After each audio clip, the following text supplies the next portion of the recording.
Hello, welcome to Neural Notching.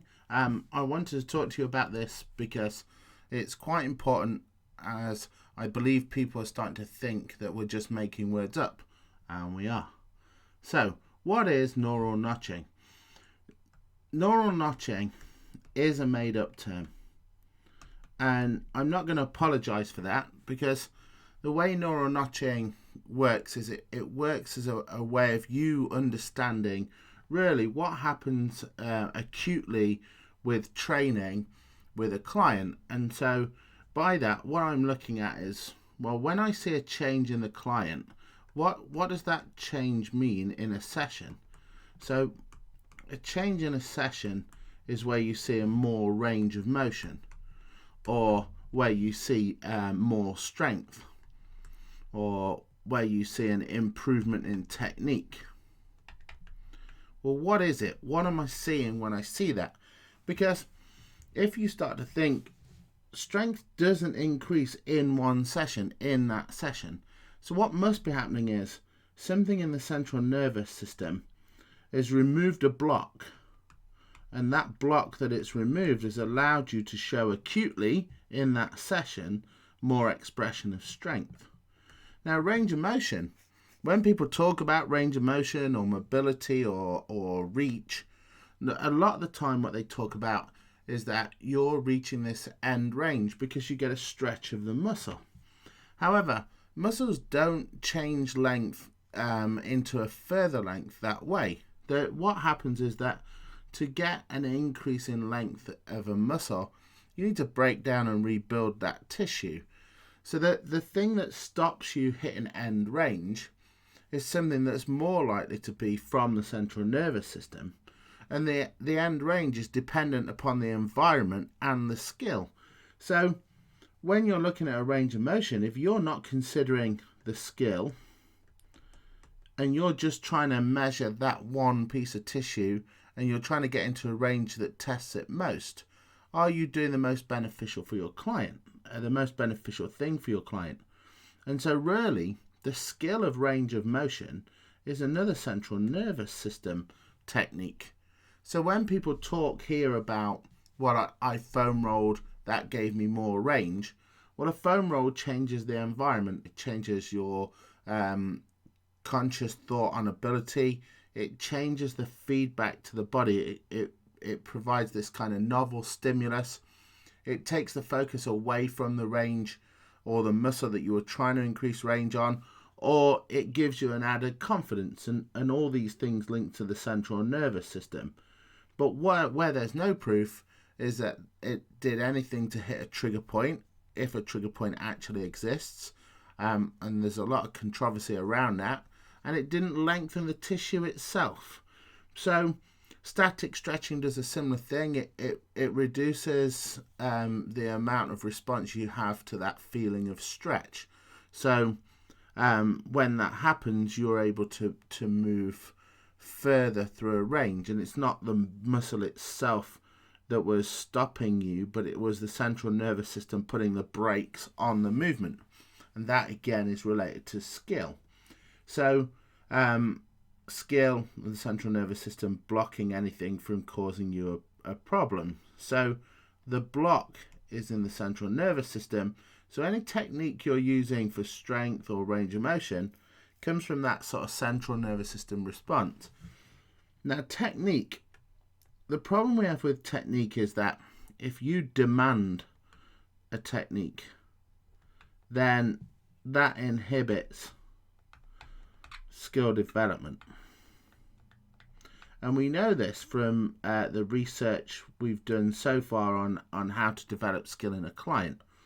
Now, that's not necessarily a bad thing, because if you demand technique, although you inhibit skill development, if the skill is of a level that you require for them to get to where they need to get to, then that means you've produced a performance environment. And so for a good performance, then what you need to be able to do is have this environment where you've got perfect technique happening all the time. So when we look at someone saying, I've learned a new training exercise and I'm doing it in the middle of strength towards performance, and it's causing me a problem, as in I'm shaking when I'm doing it, or it's hard to get good technique with that. If they're doing that and trying to perfect technique, then they're actually making it harder to learn the technique. And what they should be doing is looking at a skill development system to build up how they train, rather than a performance system at that point in time. Now, you could hybrid the two, and that'd be quite cool to use say, a pyramid set, or a wave set, or a drop set. So you could do sort of any of the kind of different training environments to get some performance in. But ultimately, if performance is being stopped by a lack of technique, then skill development is what you want. Now, if it's being stopped by a lack of range, that is skill. If it's being stopped by a lack of strength, that could be skill, and it could be technique, but initially it's skill. And so your body will try and protect anything nasty happening to it by stopping you from producing the amount of force that your body's capable of, just to protect you from anything going on that might be catastrophic. And you can find all that when you look at the research into fatigue. So if we just remove that, then let's have a look at squatting, because people ask me about squatting all the time, because that's obviously the big or one of the big exercises, along with deadlifts, in the industry. Now, in my business, we don't call it a squat, we call it a vertical displacement down. And what we've got here is we're going to have a squat with a push, which is actually part of a cluster, and I'll explain what a cluster is in a second.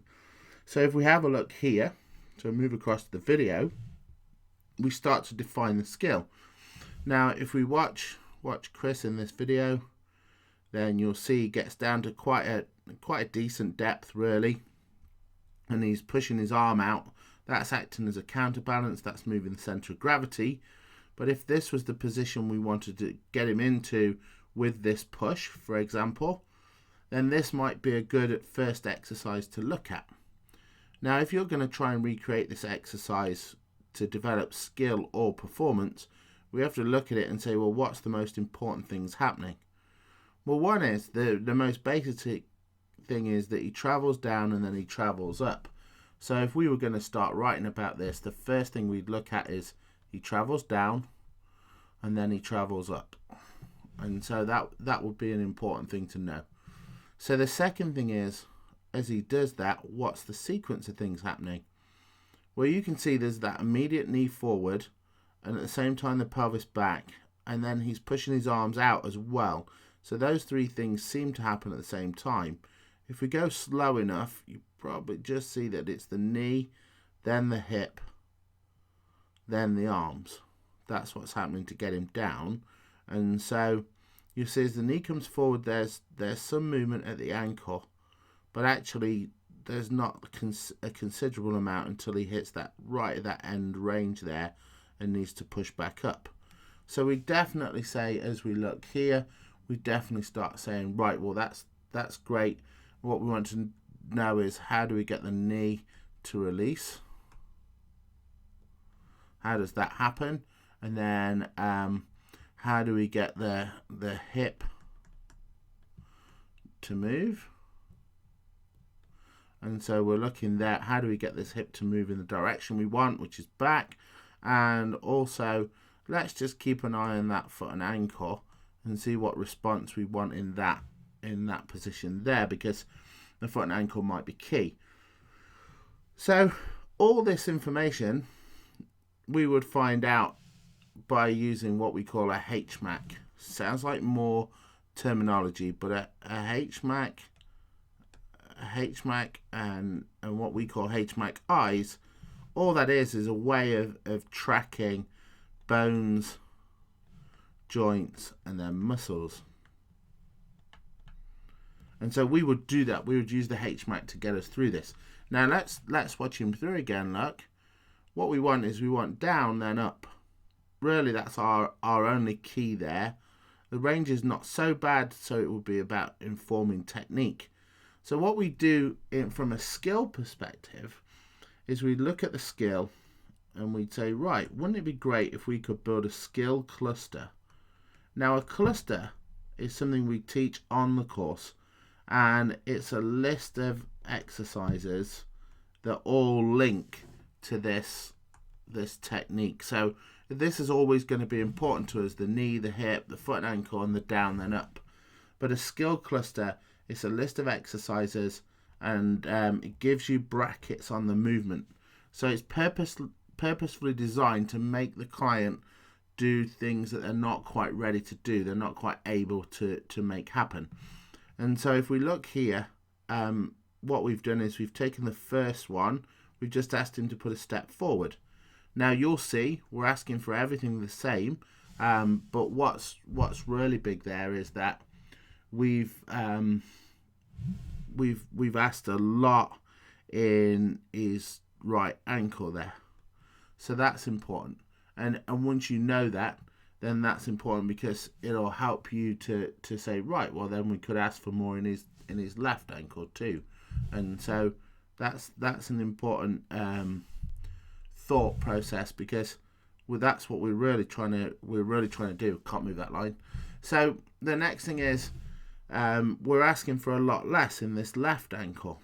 And so if we start to build this exercise and we say, well, we want to work on what people would traditionally call mobility, but we would call an end range neural notch, which means that there's a position of power at an end range on the right leg, then this would be a good position to try and get that end range. On the left, we might want the power to come out early. It might be for some reason we don't think they're working well yet in terms of producing power at short range, and so that's what we aim for with this motion. So then obviously we can switch feet, and that reverses what's happening in the movement.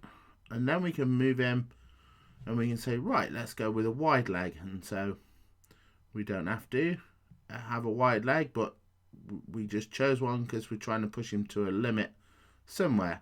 Now you'll see as he comes down into that leg, he actually shifts his body weight over to his left, and you'll see that there's a little more coming through there's a little more of an angle there, look, if we draw that in, whereas this is a bit more of an upright angle.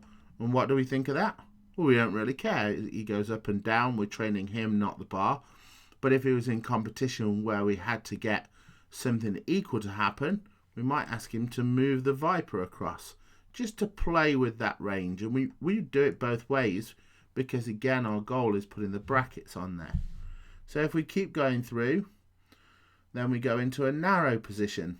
And it's interesting when he takes the narrow position that now the more upright of the shins is his right, not his left, as he comes down. And so we really are putting brackets on the movement, because we've had the two different positions of the shin. Now with the exercise generator, which is the thing that I'll teach you again, sounds like it's another just made up word, but it isn't. The exercise generator will build you clusters. So the exercise generator will build specific clusters, and those specific clusters will help you develop neural notches at the ranges you want, with the power and strength you want, that relate to the skill.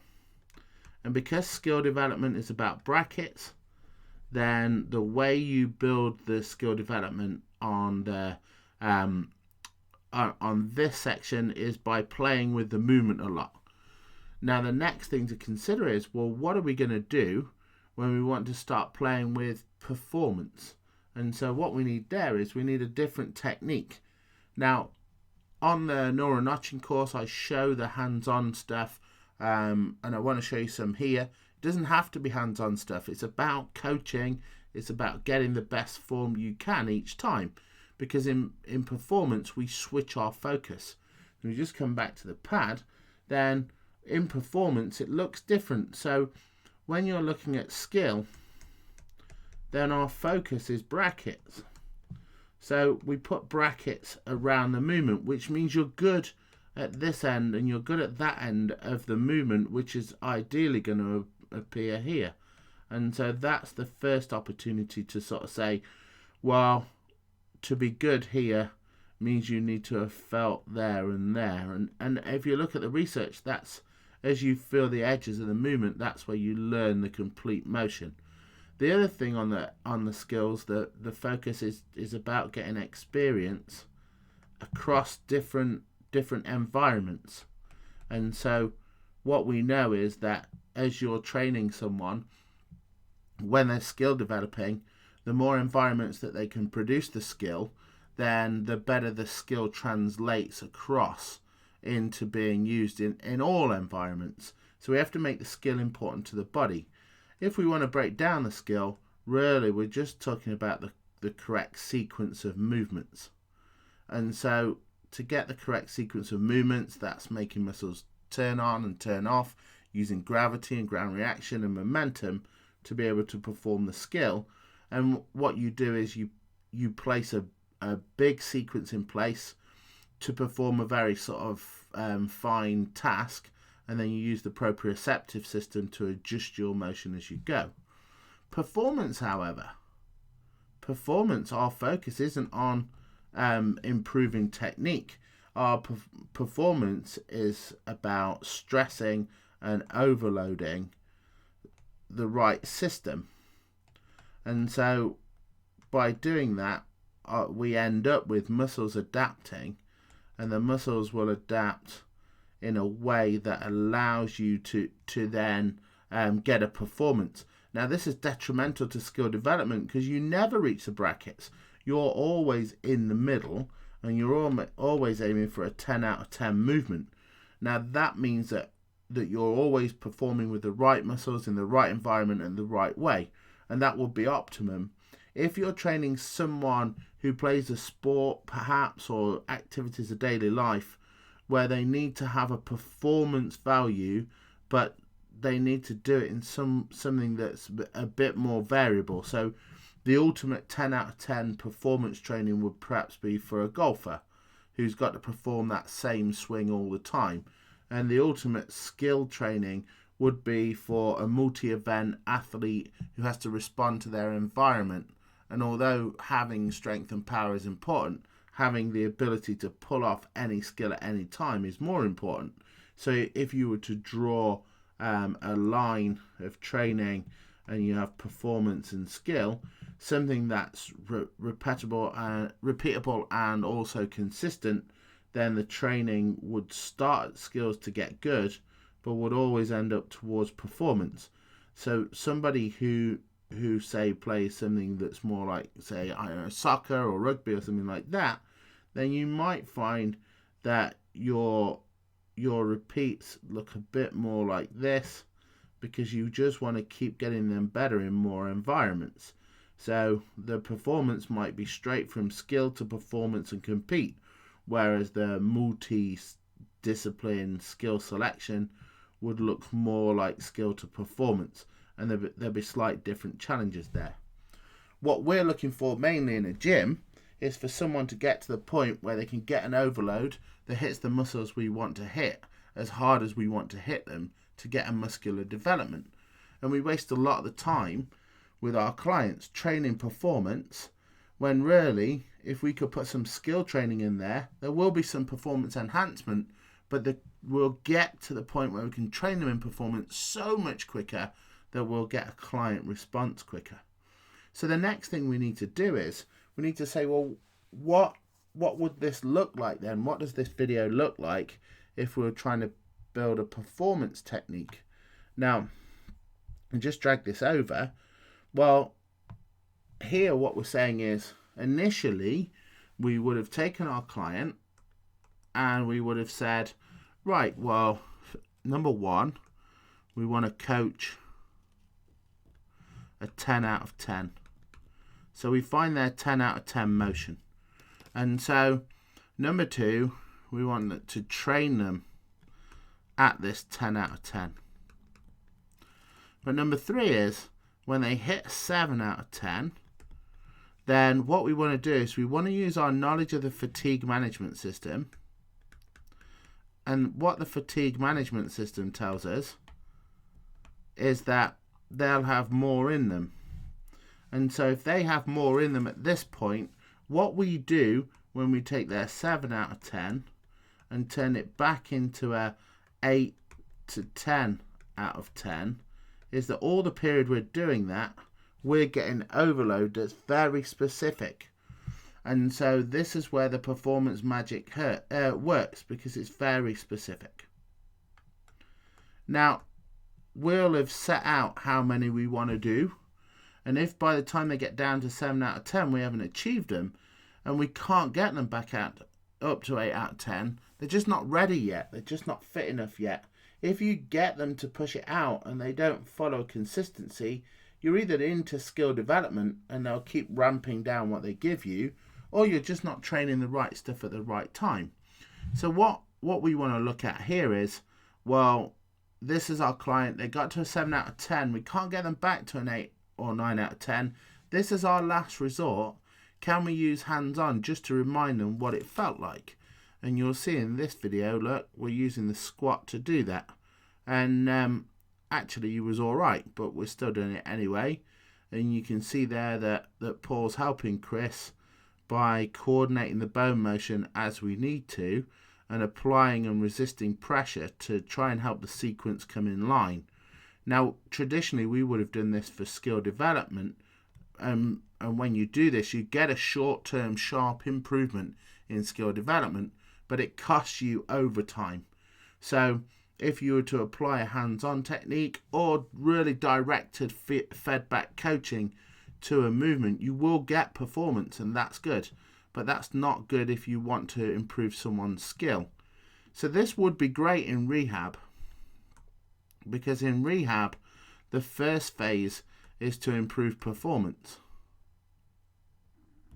because you want to get them good enough to just get around. That, I suppose that, if anything, is what people should really call functional training, because you want them to be able to at least do something to improve their everyday life, or at least get something out of what they've got.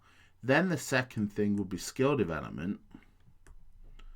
And so if you think of this in exercise choice, the first exercise choice, that would be pretty easy for them to do, because if it isn't easy, you need to build the skill. And by easy, I mean they can perform the technique. They might be terrible after 3, but they can perform the technique. Skill development, however, needs to be hard to do. And by hard to do, I don't mean it's hard to lift all that weight, but I mean it's hard to accomplish the task while staying true to the definition of the movement that you have. So essentially, that is neural notching. The neural notch bit itself is just talking about individually the ranges the muscles show you when they're in a position of strength. So that's where they naturally rest, or they naturally go to. That's what neural notches are. Neural notching is applying techniques to make sure all the neural notches happen at the right place with the right sequence. This is a really cool course to do live, and I've put this video out so that if you're in the area when we run one of these courses, you'll be more informed as to what you're going to get. Mainly what we're going to do is we're going to teach you how to build the exercise generator and develop clusters, and that's gonna leave you with a lot of exercises, some junk, some you'll try and they'll be terrible, but some really cool ways and strategies to get the kinds of performances you want from a client. And you'll see that people such as, if you look at John Shipp on Twitter, he's making some massive headway in golf just by taking these same principles, applying the exercise generator, and then developing exercises that the golf world really hasn't seen, and they're spot on. They deliver results pretty much immediately because they've been done with such accuracy, even though the person looking from the outside in will see them and think, hold on, that just looks like a bunch of stuff. And that's where it really gets cool. Okay, thank you for listening, and I shall be putting more of these out quite shortly.